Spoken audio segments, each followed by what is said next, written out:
Atenção! Você sabia que existe um mercado já consolidado e multibilionário nos Estados Unidos e que no Brasil está só começando? Ou seja, sem concorrência? Se você tem interesse em conhecer um método garantido e passo a passo para ganhar uma renda extra de R$2.000 em suas horas vagas, ou então de R$10.000 para mais, trabalhando em tempo integral, clique agora no link que está em sua tela ou no link na descrição do vídeo e veja essa apresentação que ficará no ar por pouco tempo.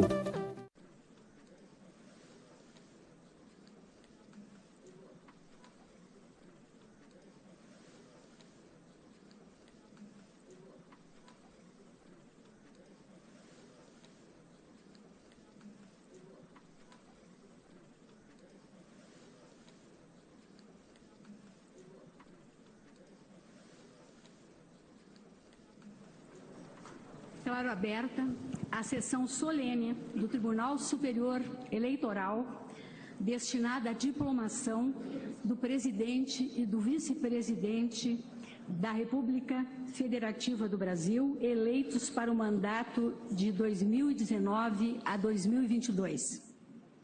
Designo Suas Excelências, os senhores ministros Luiz Roberto Barroso, vice-presidente do Tribunal Superior Eleitoral, e Tarcísio Vieira de Carvalho Neto, para conduzirem ao plenário o excelentíssimo senhor presidente eleito da República Federativa do Brasil, Jair Messias Bolsonaro, e o excelentíssimo senhor vice-presidente eleito da República Federativa do Brasil, Antônio Hamilton Martins Mourão.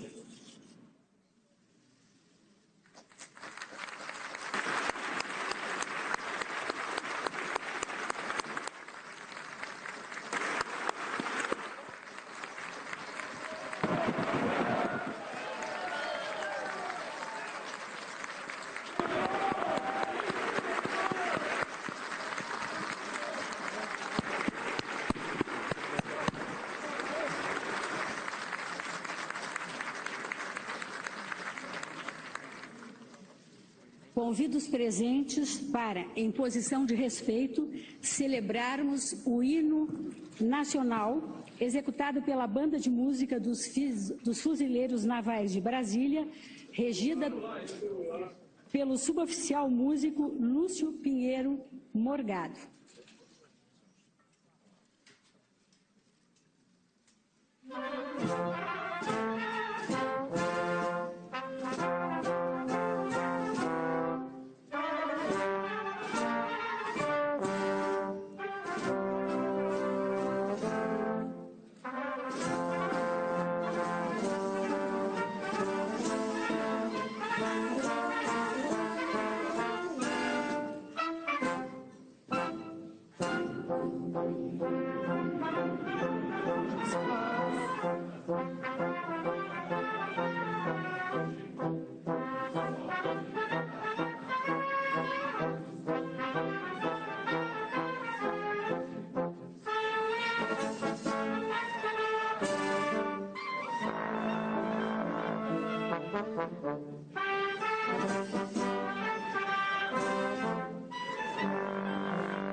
Convido o senhor presidente da República eleito para acompanhar-me até a tribuna para a entrega do diploma.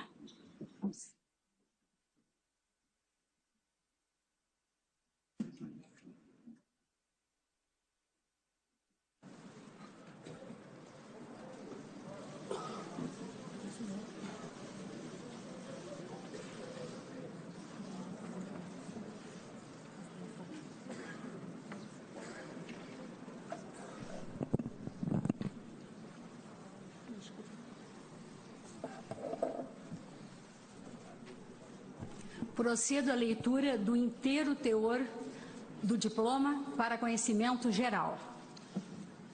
República Federativa do Brasil, Tribunal Superior Eleitoral. Pela vontade do povo brasileiro expressa nas urnas em 28 de outubro de 2018, Jair Messias Bolsonaro, candidato pela coligação Brasil acima de tudo, Deus acima de todos, PSL-PRTB, foi eleito presidente da República Federativa do Brasil.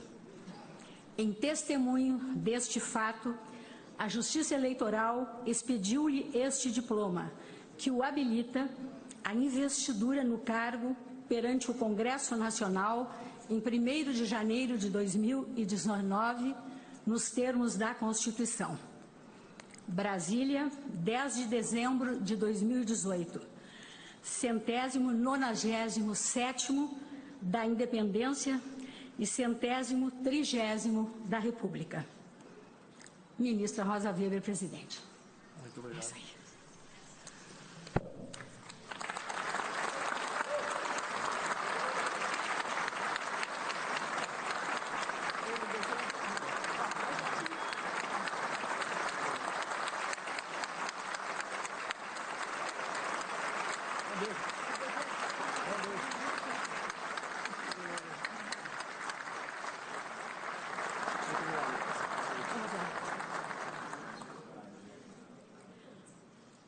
Presidente, volta a cadeira.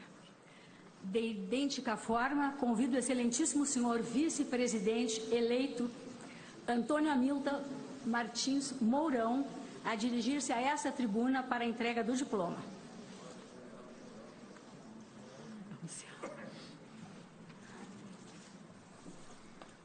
Da mesma forma, faço a leitura do inteiro teor do diploma para conhecimento geral. República Federativa do Brasil, Tribunal Superior Eleitoral, pela vontade do povo brasileiro, expressas nas urnas em 28 de outubro de 2018, Antônio Hamilton Martins Mourão, candidato pela coligação Brasil acima de tudo, Deus acima de todos, PSL-PRTB, foi eleito vice-presidente da República Federativa do Brasil. Em testemunho deste fato, a Justiça Eleitoral expediu-lhe este diploma, que o habilita à investidura no cargo perante o Congresso Nacional em 1º de janeiro de 2019, nos termos da Constituição. Brasília, 10 de dezembro de 2018, 197º da Independência e 130º da República. Ministra Rosa Weber, presidente. Cumprimentos.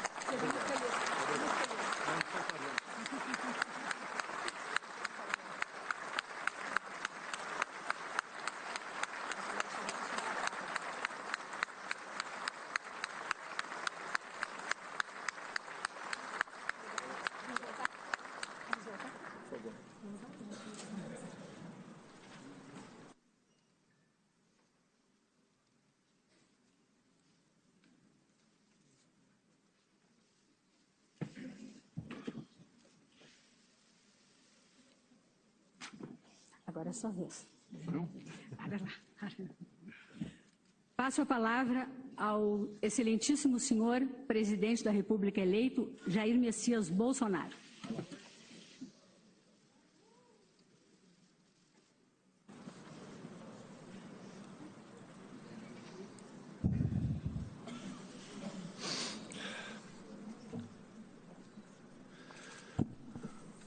Senhora ministra Rosa Weber, presidente do Tribunal Superior Eleitoral, por intermédio de quem cumprimento os ministros do Tribunal Superior Eleitoral. Senador Fernando Collor de Mello, ex-presidente da República, General Milton Mourão, vice-presidente da República, eleito, e senhora Paula Mourão. Senador Eunício Oliveira, presidente do Senado Federal. Deputado Rodrigo Maia, meu companheiro, presidente da Câmara dos Deputados. Senhor ministro Luiz Fux, vice-presidente do Supremo Tribunal Federal, por intermédio de quem cumprimento os ministros do Supremo Tribunal Federal aqui presentes. Senhoras e senhores, ministros de Estado, comandantes de força, almirante de esquadra, Leal Ferreira, comandante da Marinha, general de Exército Vilas Boas, comandante do Exército, tenente brigadeiro do ar, Nivaldo Rossato, comandante da Aeronáutica, senhora Raquel Dodge, Procuradora-Geral da República e Procuradora-Geral Eleitoral. Senhoras e senhores parlamentares, senhoras e senhores presidentes de tribunais superiores, senhor Cláudio Lamacha, presidente do Conselho da Ordem dos Advogados do Brasil. Também agradeço a minha esposa, Michele, meus filhos e minha filha, que representam toda a família. Senhoras e senhores,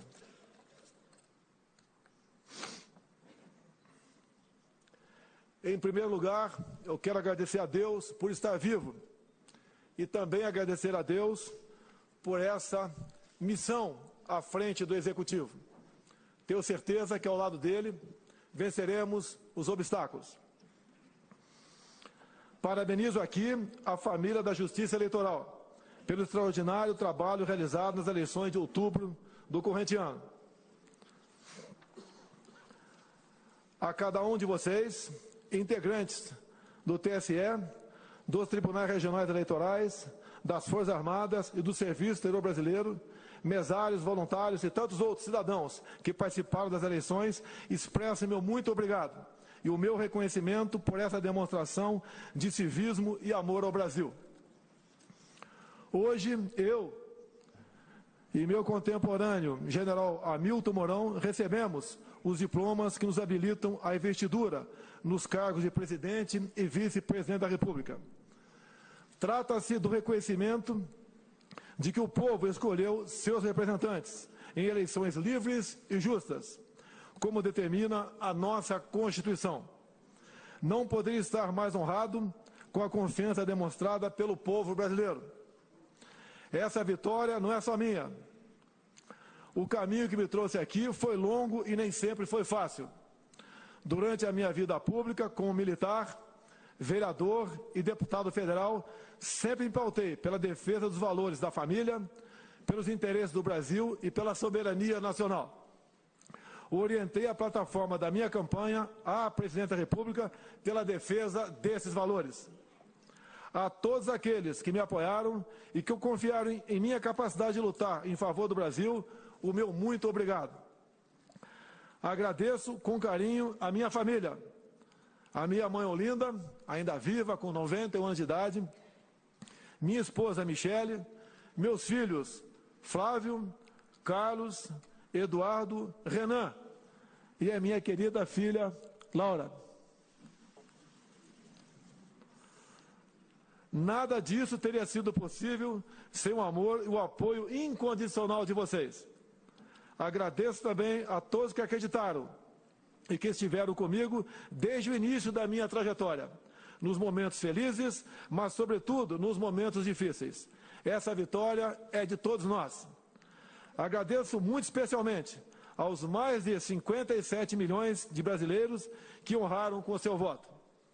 Aos que não me apoiaram, peço sua confiança para construirmos juntos um futuro melhor para o nosso país.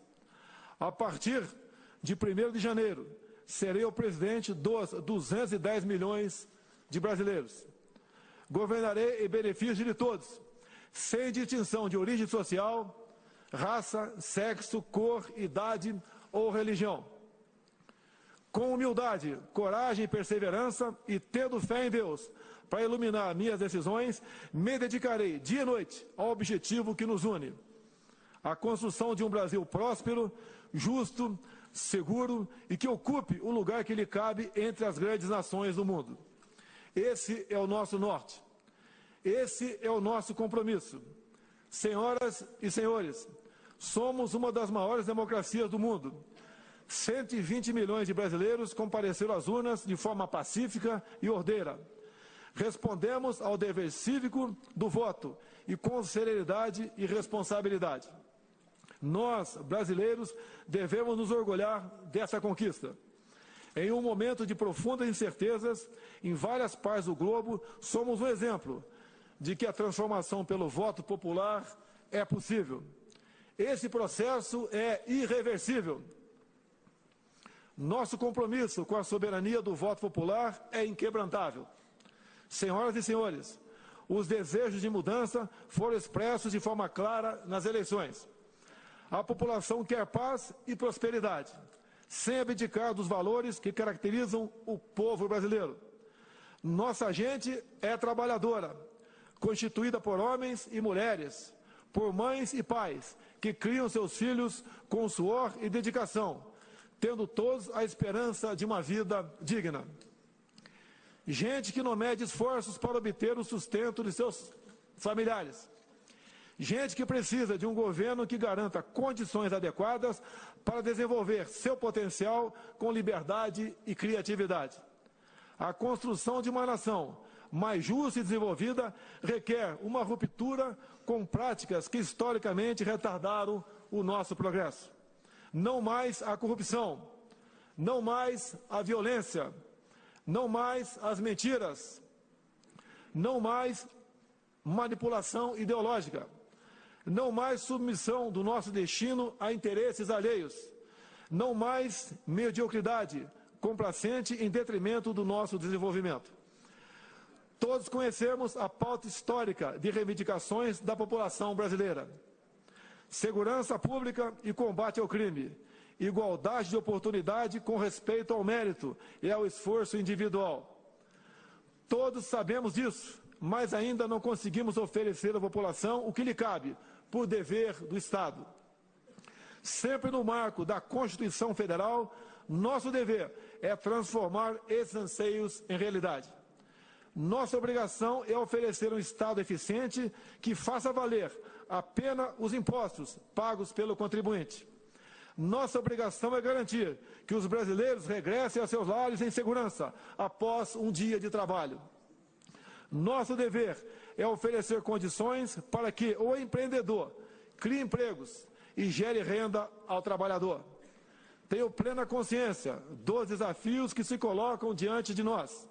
Sem subestimá-los, trabalharei com afinco para que, daqui a 4 anos, possamos olhar para trás, com orgulho, pelo caminho trilhado, em benefício do nosso amado Brasil. Senhoras e senhores, vivenciamos um novo tempo. As eleições de outubro revelaram uma realidade distinta das práticas do passado. O poder popular não precisa mais de intermediação. As novas tecnologias permitiram uma relação direta entre o eleitor e seus representantes. Nesse novo ambiente, a crença na liberdade é a melhor garantia de respeito aos altos ideais que balizam nossa Constituição. Diferenças são inerentes a uma sociedade múltipla e complexa como a nossa. Mas jamais devemos nos afastar dos ideais que nos unem: o amor à pátria e o compromisso com a construção de um presente de paz e de futuro mais próximo.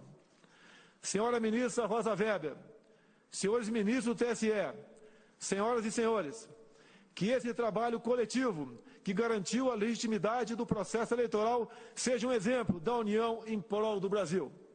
Com o apoio e o engajamento de todos, vamos resgatar o orgulho de ser brasileiro.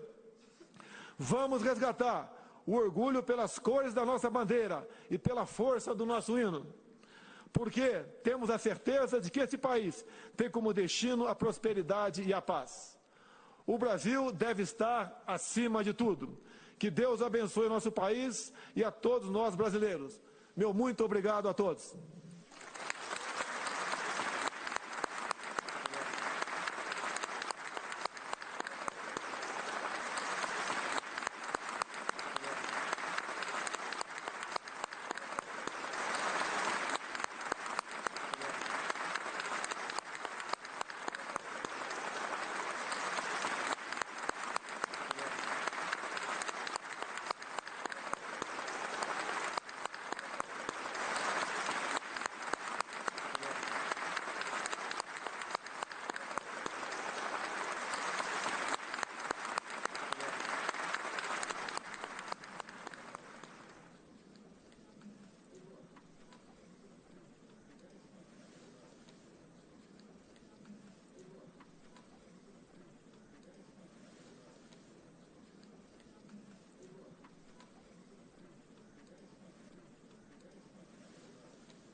Cabe-me, neste momento, proferir algumas palavras em nome da Corte. Na condição de presidente do Tribunal Superior Eleitoral, dirijo-me a todos, em especial aos eminentes presidente e vice-presidente eleitos, dirigindo-lhes a minha saudação. É uma grande honra recebê-los neste tribunal, que é o Tribunal da Democracia, a casa de todos os brasileiros. Mais do que simples solenidade, esta é uma cerimônia em que se celebra a vitória do princípio democrático, cuja essência reside na consagração da vontade popular majoritária a conferir aos vencedores das eleições de 2018 a unção da legitimidade política que os qualifica a serem diplomados pelo Tribunal Superior Eleitoral como presidente e vice-presidente da República Federativa do Brasil. Este, portanto, é um momento de particular significação histórica, pois a diplomação dos candidatos vencedores em eleições livres traduz um gesto de reverência ao soberano pronunciamento do povo e atesta a superioridade da ordem constitucional, cuja primazia incumbe à Justiça Eleitoral sempre fazer prevalecer no desempenho da sua missão. Ao velar pela normalidade e regularidade do processo eleitoral neste ano de 2018, o Tribunal Superior Eleitoral, uma vez mais, garantiu a certeza e a legitimidade dos resultados das urnas e assegurou, em fiel observância aos postulares maiores da nossa Constituição, o primado da vontade soberana de quem, o povo, é a fonte real de todo o poder no âmbito das sociedades fundadas em bases democráticas. Os diplomas que este Tribunal Superior Eleitoral conferiu, a par da beleza intrínseca que ostentam, confeccionados com esmero pela Casa da Moeda do Brasil, valem, sobretudo, pelo valor imaterial de que simbolicamente se revestem, enquanto retratam a vitória dos escolhidos nas urnas e constituem a expressão da vontade popular que nelas foi democraticamente manifestada com absoluta segurança e total lisura. Mais uma vez, o Brasil, em regime de normalidade institucional, escolheu seus representantes por meio do sufrágio direto e igualitário em eleições cuja periodicidade merece incondicional respeito, para que rupturas com desprezo à ordem constitucional não interrompam o processo democrático. E mais, senhoras e senhores, esta sessão realiza-se sob o signo de uma data de singular importância na história da luta permanente do povo pela conquista e preservação de seus direitos básicos. Refiro-me ao Dia Mundial dos Direitos Humanos, hoje celebrado.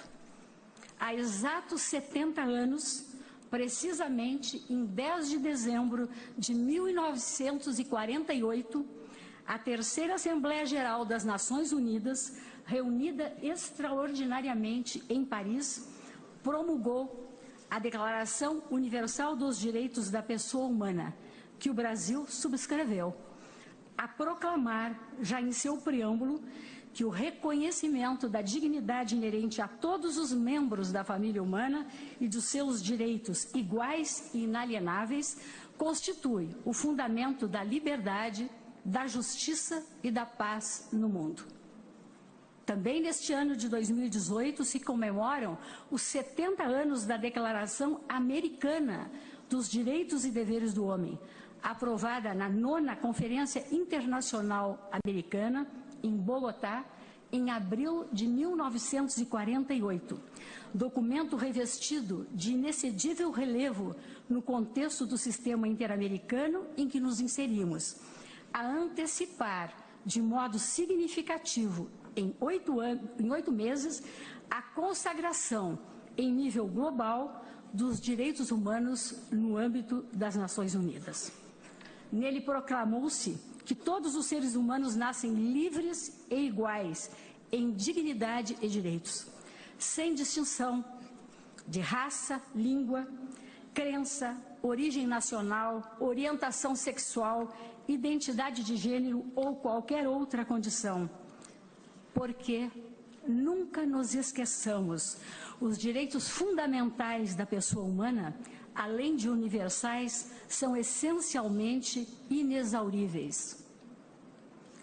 Esses importantes estatutos das liberdades públicas reverberaram em conjuntura histórica de tempos especialmente sombrios a repulsa à degradação da condição humana e às atrocidades que dela sempre decorrem, em respeito à necessidade de fazer prevalecer a ideia essencial de que cada indivíduo é detentor de igual dignidade e senhor de direitos e liberdades inalienáveis, entre os quais o direito à vida, o direito à liberdade, o direito à segurança em sua projeção global e o direito a ter direitos.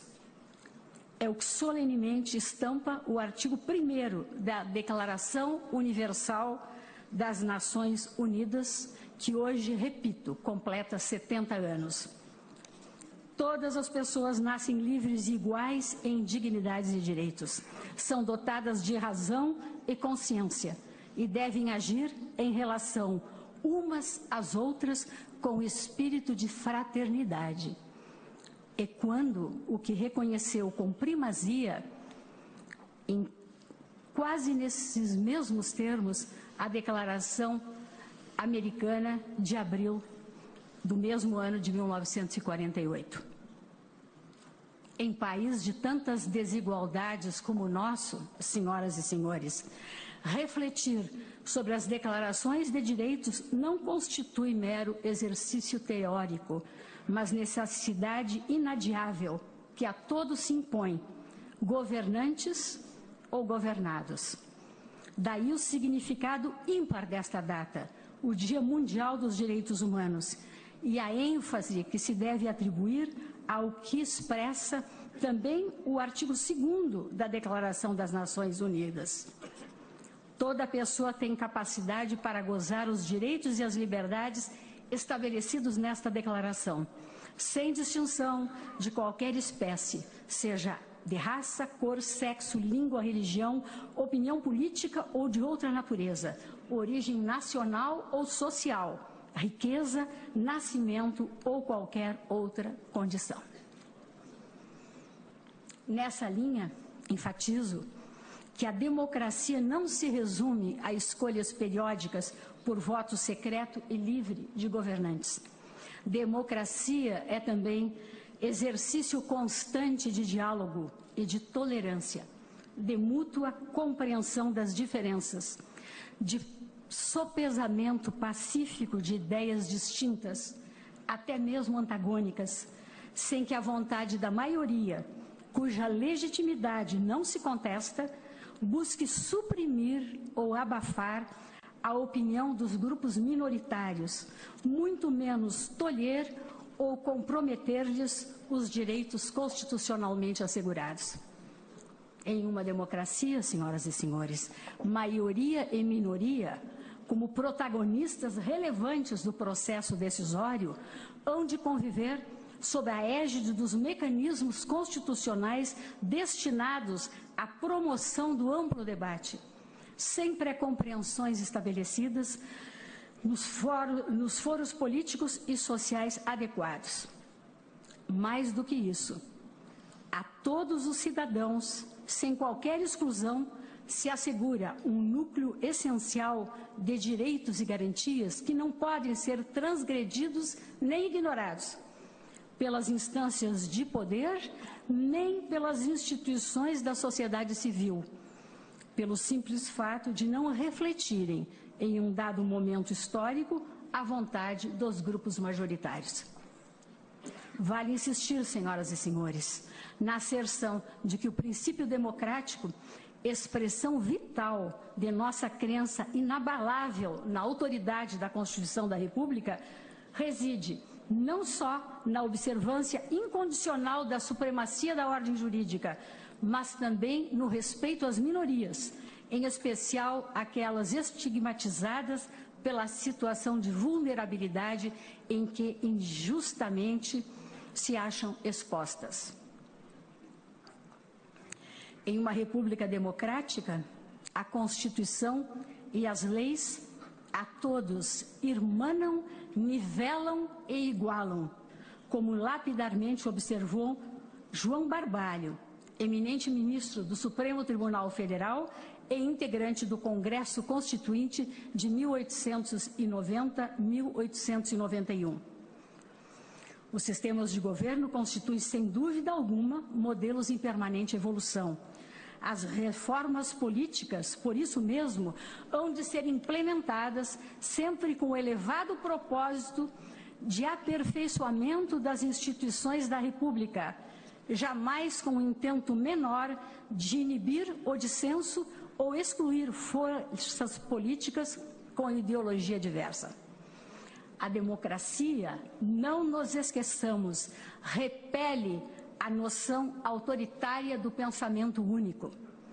É da essência mesma do regime democrático a convivência dos opostos, pois desta pluralidade resulta a realização de um dos princípios estruturantes do Estado Democrático de Direito, como expressamente proclama a nossa Constituição. A necessidade de conferir garantia à estabilidade desses direitos essenciais é, em país regido por uma Constituição democrática como a nossa, uma das funções mais relevantes e irrenunciáveis do Poder Judiciário, o exercício da jurisdição das liberdades. Como diz o artigo 8º da Declaração Universal de 1948, toda pessoa tem direito a receber dos tribunais nacionais competentes remédio efetivo para os atos que violem os direitos fundamentais que lhes sejam reconhecidos pela Constituição ou pela lei. Ao Poder Judiciário compete, por imposição institucional, a garantia da rigidez do jogo democrático, por meio da proteção de todos os seus partícipes, candidatos, agremiações partidárias e cidadãos, a partir do reconhecimento da eficácia das salvaguardas constitucionais que englobam, para efeitos de sua proteção, os direitos humanos e fundamentais contra quaisquer formas de opressão, intolerância, exclusão e discriminação. A luta pela efetivação e prevalência dos direitos humanos, como determina, repito, a própria Constituição, não deve, porém, ter como palco apenas os tribunais. Não obstante, sejam estes espaços institucionalizados essenciais ao processo de reconhecimento, afirmação, defesa e consolidação das liberdades fundamentais. Este esforço há de ser compartilhado por todos, de modo a viabilizar avanços civilizatórios à sociedade brasileira. Tenha-se presente aqui, no contexto que venho de referir, hoje particularmente agravado pela situação dramática dos refugiados e das pessoas deslocadas, vítimas infelizes da terrível crise humanitária, que o Brasil está vinculado política e juridicamente nesse plano a compromissos generosamente assumidos há décadas no plano internacional, em respeito aos tratados e convenções firmados no âmbito do direito das gentes. Inquestionável é que o Estado brasileiro se encontra comprometido com a efetivação dos direitos humanos. Isto resulta, claro, não só dos deveres assumidos perante a comunidade internacional, mas, sobretudo, pelo que a própria Constituição, que vem de completar 30 anos, determina. Por isso, senhor presidente eleito, de inegável relevo o compromisso de Vossa Excelência, reafirmado nesta casa, quando aqui esteve em visita, de que o respeito incondicional pela supremacia da Constituição será o norte do governo de Vossa Excelência, pois, em suas próprias palavras, a Constituição é o norte da democracia. Recebam mais uma vez, eminente presidente eleito Jair Messias Bolsonaro e eminente vice-presidente eleito Antônio Hamilton Martins Mourão, os meus mais sinceros cumprimentos. Desejo-lhes êxito e muita felicidade. Muito obrigada.